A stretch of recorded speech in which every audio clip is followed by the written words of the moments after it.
दक्ष police news, पहिले खाकी मग बाकी। कुंभमेळा मंत्री गिरीश महाजन यांच्याकडून रामकुंड परिसराची पाहणी। गिरीश महाजन यांनी नाशिकमधील पंचवटी परिसरात अतिवृष्टीमुळे निर्माण झालेल्या पूरस्थितीचा प्रत्यक्ष भेट देऊन आढावा घेतला। पूरग्रस्त भागातील नागरिकांची सुरक्षितता आणि मदतीसाठी यंत्रणांनी तातडीने प्रतिसाद देणे आवश्यक आहे। स्थानिक प्रशासन, आपत्ती व्यवस्थापन पथक व बचाव दलांसोबत समन्वय साधत काम करण्याच्या सूचना संबंधित अधिकाऱ्यांना दिल्यात।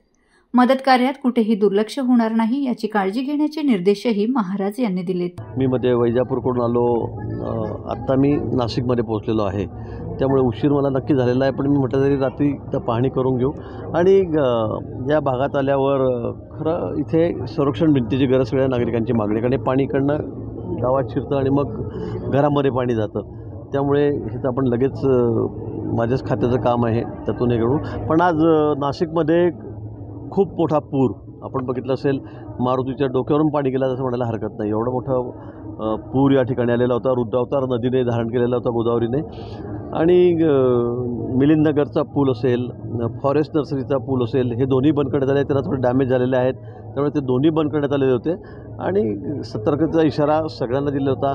काजीगडी भाग जो अतिशय धोकादायक आहे, तिथंही थोडंसं त्यातून मला वाटतं माती वगैरे निघायला लागली होती।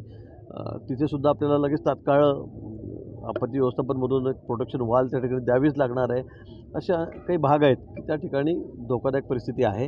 पण महापालिका आयुक्त माझ्यासोबत या ठिकाणी आता आहेत, त्यांची सर्व टीम या ठिकाणी आहेत, त्यांनी सर्व काळजी या ठिकाणी घेतली आणि आता दुपारपासून पाणी थोडं कमी व्हायला लागलेलं आहे, कमी झालेलं आहे। पण आज पुराने तर खरं यावर्षी उच्चांकच केलेला आहे।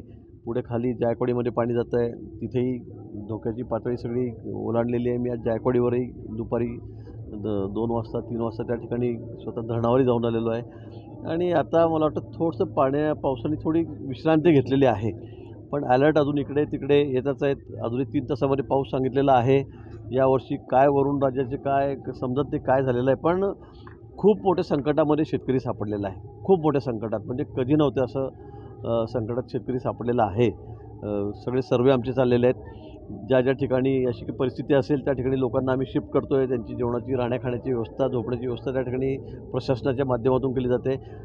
24/7 24/7 प्रशासन अलर्ट मोडवर आहे। आता जिल्हाधिकारी नाफेडला गेलेले आहेत, जयेश शर्मा, रात्रंदिवस आम्ही काम करतो, आमचं प्रशासन या ठिकाणी काम करतं आहे, सर्व अधिकारी काम करत आहेत, महापालिका असेल, नगरपालिका सगळ्या ठिकाणी काम करत आहेत। पण मला वाटतं अजून 30 तारखेपर्यंत थोडा अलर्ट दिलेला आहे। मला वाटतं ही जर परिस्थिती लवकर निवळली तर सगळे पंचनामे झालेले आहेत। लोकांना सरकारच्या वतीने जी मदत आहे ती आम्ही त्या ठिकाणी करतो आहे, शेतकऱ्यांना करतो आहे आणि माननीय मुख्यमंत्री महोदय अगदी पूर्ण वेळ या सगळ्या गोष्टींकडे लक्ष देऊन आहेत। माननीय आमचे मुख्यमंत्री आहेत, देवेंद्रजी जसे आहेत तसे शिंदेसाहेबही आहेत, दादाही आहेत, आपापल्या भागात सगळे मंत्री, आमदार, खासदार फिरतो आहोत। आम्ही शेतकऱ्यांच्या सगळ्या लोकांच्या सोबत या ठिकाणी काम करतो आहोत। प्रशासन अतिशय अलर्ट मोडवर आहे।